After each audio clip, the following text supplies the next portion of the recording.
Hey everybody, welcome back to the Ocampo Variety Hour. My name is Variety Hour. My name is, welcome back. See, the strange thing is we named the show Ocampo Variety Hour, but neither of us is named Ocampo. I'm not sure why the network allowed us to even do this. It's not relevant. I think the network knew it might pull in more views, so we could beat out our competitors.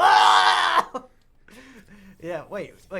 You say it might pull out more views? Because I don't think any Ocampos are pulling out anytime soon. You know what I'm Anyway. I think my new gimmick is just pretend you are severely mentally retarded and start screaming. Which, of course, was... Here, let me tell you the difference. Here, this is important. As somebody who has done a Let's Play channel with two separate overweight Hispanic men named Brandon, who are both older than me slightly, like by about half a year to a full year. Let me tell you the difference between one Brandon and another. One Brandon, God, what was that fucking joke? Okay. At my house, there's two parking spots, left and right. Usually I'm parked on the left, and Biggs has to park on the right. Yesterday, I was parked on the right, so Biggs pulls in, because he picked me up at B-Dubs, and we ate there for dinner. He pulls in, he says, "Oh, I have to park on the left. This isn't right." That's the kind of joke that Biggs would make.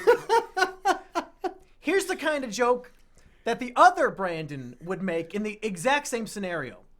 He pulls in. He has to park on the left instead of the right. Here's what he would say. The N-word! N-word! Ah! That's the difference between the two styles of comedy. One has like half clever dad humor. The other screams incoherently and yells the N-word, and that's supposed to be the joke. Now, the audience, of course, will in time decide which is funnier. Can I decide for them? Is that allowed? Okay, yeah. Which one do you think is better? Obviously his. Well, duh. I mean, I wasn't going to say anything, but you are not living up to expectation compared to him. We need more screaming. We need more you like being an incoherent alcoholic unironically on recording. We need more bitching about getting ghosted. So if you could start pulling your weight more in those areas, I think the show. It's literally impossible for me to pull my weight. It's just too much. Yeah, okay, well. So you gotta cut me some slack there. There's a lot. I mean, if we're gonna go down the liposuction route, there's a lot to cut in terms of slack. Oh. Okay. That's just mean. Yeah, I'm so sorry. I'm, they call me the queen of mean. I'm just gonna go to Mexico and get that glycosamine or whatever it's called. When you look at Wings of Redemption, do you relate in any way, metaphysically, physically, emotionally, mentally, or do you just think, that's a different person? It's kind of both, sadly, because I look at him and I'm like, man, he's a sad guy. He's big. I'm big. I'm also a sad guy. Both do Let's Plays. The biggest difference... Both have huge beards. Both wear glasses. is both don't have any friends. He doesn't take criticism well at all. True. And I just don't take it. Right. I don't care about it. I don't listen to it. And I guess sometimes if I feel like it's, okay, this is genuine criticism, then sure. But... Well, I think it's about ego. And something that I've learned, especially in the last 4 months, is the difference between having a really big ego and thinking really highly of yourself, and just being a normal, rational human being who's like, oh yeah, no, I kind of suck. Whatever, it's fine. The reason why people like DSP and Wings of Redemption, I think, get so much shit, is because if you watch any of their streams in the last decade, every single time they ever die in a video game, every time in the last decade, both of them always blame anything but themselves. It was always, my team sucks, the game was lagging, Treyarch sucks at making Call of Duty games, bad spawns. never once have I ever heard either of them say, yeah, I suck at this game, I fucked up. I think after the recent Down the Rabbit Hole video about Wings, I think that video gave him a newfound sense of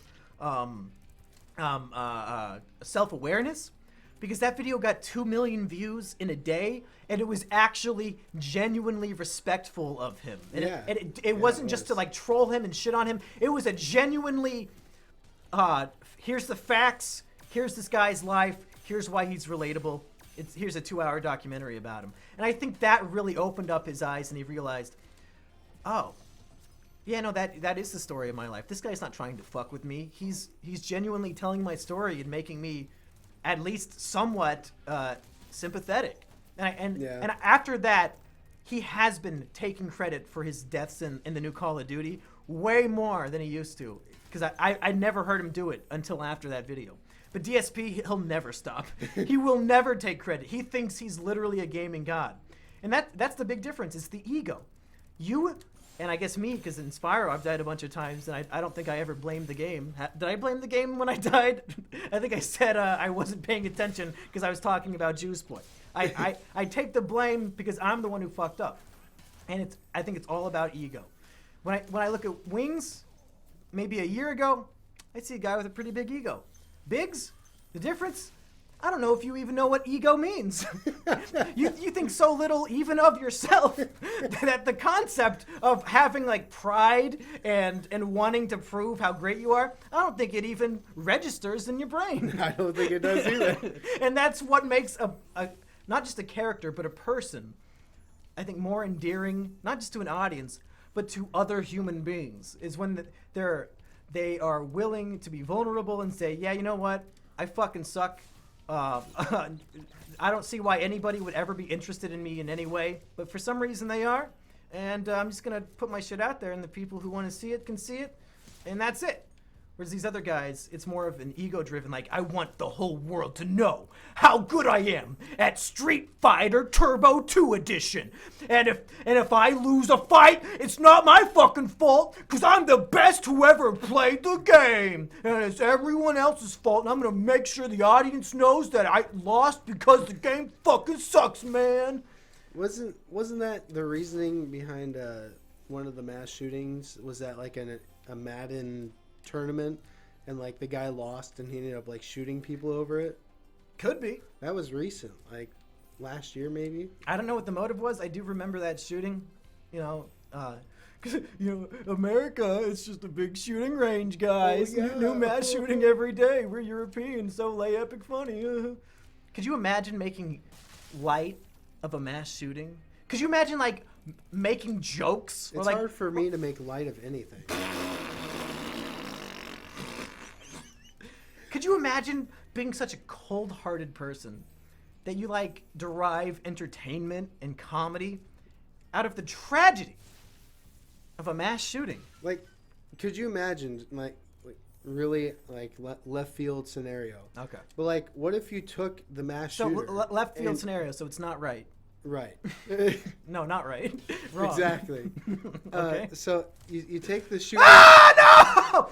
This fucking game sucks! That vulture wasn't there before, man! The game fucking glitched out, and it's not my fucking fault!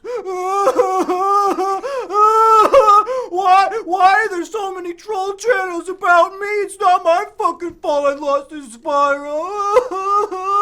I'm gonna jerk off on camera, it's not my fucking fault! Fuck off. Anyway. That was very invigorating. I've been slowing down a little bit on video production because I'm doing, other things. I'm like trying to make money from things that aren't the internet like a responsible person does. So I've just got a lot of pent up monkey rage and frustration, and I'm glad I finally have this format so I could just talk shit about people again without having to have a whole how do you do about it, like making a whole video. So back to what I was trying to say before you sucked at the game and died. Right. No! The game sucks! I'm perfect! So imagine taking the viewpoint of the shooter. Okay. And sounds funny. And like you write a book about it. right? Unrelatable.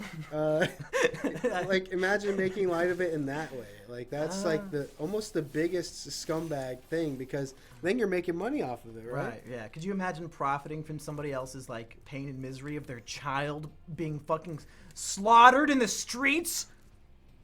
And for legal purposes, I literally cannot relate to what you just said, so I have literally no idea how that would feel. Oh, man. Yeah. Whoever does that, though, like... Probably a scumbag. Yeah. See, look, the vulture's not supposed to be able to fly up here. It's the game's fault that that I lost. Was that the one that killed you? Yeah. Yeah, it somehow flew up there and killed me. Yeah, I think it knew you deserved it. I mean, I'm at the point where I almost derive more enjoyment out of taking the blame for things, even when I didn't do them. Like, when you reach the point where you genuinely don't care what people think of you, I feel like I should take the blame for everything. If I could somehow take the blame for the Holocaust, I would. Because why? I know I didn't do it, so I don't fucking care. And everybody else, what are they gonna do about it? Just talk shit? Did you guys hear that Mumkey Jones did the Holocaust? What a scumbag. What a real jerk. What a bully, he did the Holocaust. I know I didn't do it, so what the fuck do I care? There's literally nothing I could do or say that would convince every single person who thinks I did it that I didn't do it, right? Right. So why even fucking try? Why not just enter the clown world and say, oh, yeah, I did the Holocaust. Yep, you caught me. What are you gonna do? Do something about it, punk. I did it. I'm still waiting for the consequences. You just kind of look at him like all worried at first, but then you put up both your hands, just, you got me. No, Biggs. We're not allowed to compare me to Walter White anymore. People got very upset about that. Oh yeah, I forgot. I'm more like Wall. I forgot. When we do our review of the Breaking Bad movie, that I don't know if it's out by the time this is out, because we're filming this in September. No, we're streaming this right now. All right. Thousands of viewers. I was gonna have like a joke, like as the world's #1 Walter White expert, I think my opinion of this film is more valuable than that of perhaps a normie. A key is a key. For a Mexican, you sure do not speak Spanish very well. Well, you tell me a key is not a key in Spanish? That would just be stupid. Were we gonna do like a pathetic list thing this episode? Were we? I mean, now we're like, so the episode's almost over, so we might as well just save it. Give somebody a real tease of what's to come. I think this whole conversation has been pretty pathetic. So this is just us. We're elaborating on the #1 thing on the list, which is us. Yeah. Oh man, we're proving it true. Okay, I gotta fly all the way back to use the key that is a key. See, even the professional Spanish man knows that a key is a key in Spanish. You think I'm a professional Spanish speaker? Because No. I took. You're the professional Spanish man. Listen. I took 2 years of Spanish in high school, and then in college you had to take one foreign language class. So I pretended that I'd never taken a Spanish class before, took entry-level college Spanish. It was all shit that I knew from the first semester of fucking high school. So that was probably the easiest class I ever took, except for when I cheated my senior project. I said, I'll do a creative project. I'm going to spend all semester writing a book. I just submitted the triflers that I wrote 2 years earlier. I got a fucking B. I didn't even work at all my whole last semester. I didn't do anything. And I got a B. It's awesome. Was that, you said that was in your Spanish class? No, my English final. Oh, gotcha. Like when I was a senior. You have to do like a capstone project to show off all the things you learned in college. I submitted something I wrote when I was a sophomore. Because I was really going to laugh if you said, like, as your final for Spanish, you, like, translated the triflers on Google Translate. And then you just turn it in. And they're just like, I don't even know if you know what this is at this point. What does this say? The main character is named Mario Quintanilla. I mean, it makes sense. You should really probably read that book sometime, because most of it's just about your life. People are like, wow, this Mario character, he kind of reminds me of your friend Biggs. And I said, yeah, that's kind of by design. Yeah, let's see. If I'm Don and you're Mario, I'm sure all of our other friends who used to do the exact same things that the Triflers do in the book, I'm sure everybody has like their character. I just don't remember who is who right now. I'd have to reread it. Anyway. What are you missing from this, please? I don't think I'm missing anything from it. Am I? No, it's on 100%. Oh, gotcha. Okay, hey, next time I'm going to talk about, Biggs, you decide. Should I talk about, We're going to Ice Cavern. We could talk about that. No. I'm going to introduce a pathetic list item. I have two in mind. Do you want to hear about Andy Signor of Popcorn Planet fame or Austin McConnell of Austin McConnell fame? Which one do you want to hear about in the next episode? Vote at the straw poll link in the description. Okay. No, that we're not going to... That's 2 weeks from now, Biggs. You have to tell me right now. Thought we were going to wait for the straw poll. No. We'll go with option A. Literally impossible. No, it's not. We can look at the live feed right now. They're saying Andy Signor. Okay, Andy Signor.